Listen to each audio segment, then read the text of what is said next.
اعوذ باللہ من الشیطان الرجیم بسم اللہ الرحمن الرحیم۔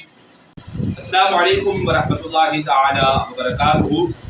امید ہے تمام ہی ناظرین خیر وافیت کے ساتھ ہوں گے۔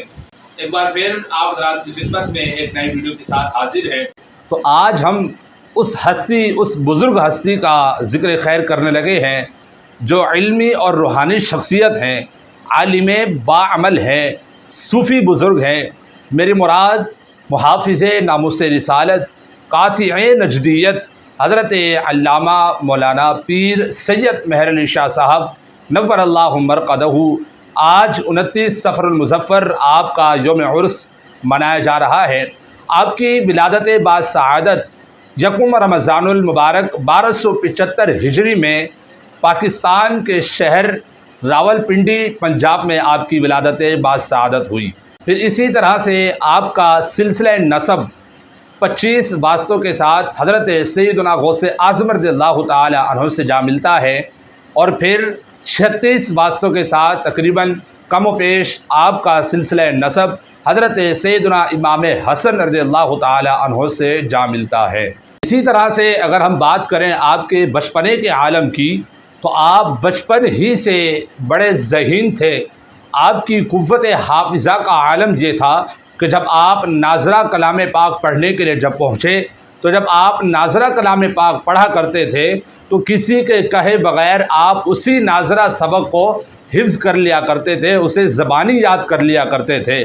تو آپ کی قوت حافظہ کا عالم یہ تھا، اس بات سے اندازہ لگا لیں جب آپ نے ناظرہ کلام پاک مکمل پڑھ لیا تو اسی کے ساتھ ہی آپ نے مکمل کلام پاک حفظ فرما لیا تھا۔ تو یہ تھا حضرت سیدنا پیر مہر علی شاہ صاحب نور اللہ مرقدہ کے قوت حافظہ کا عالم۔ آپ بچپن ہی سے بہت زیادہ ذہین تھے۔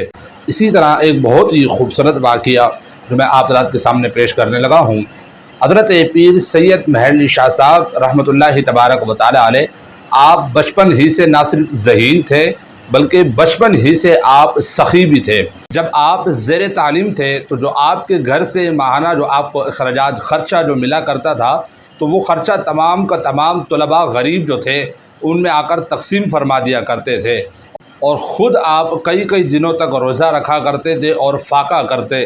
اسی طرح اگر آپ کو شدید بھوک بھی لگتی تو طلباء کا بچایا ہوا کھانا آپ تناول فرمایا کرتے تھے۔ تو اس طرح سے آپ کے سخاوت کا عالم یہ تھا کہ وہاں کے تمام طلباء کرام اور دیگر لوگوں کے دلوں میں آپ کی محبت گھر کر گئی۔ ایک بار خان غلام رسول خان صاحب گولڈا شریف تشریف لائے، حضرت پیر سید مہر علی شاہ صاحب سے ملاقات کی اور ان سے عرض کی کہ میں بغداد شریف جانے کا ارادہ رکھتا ہوں۔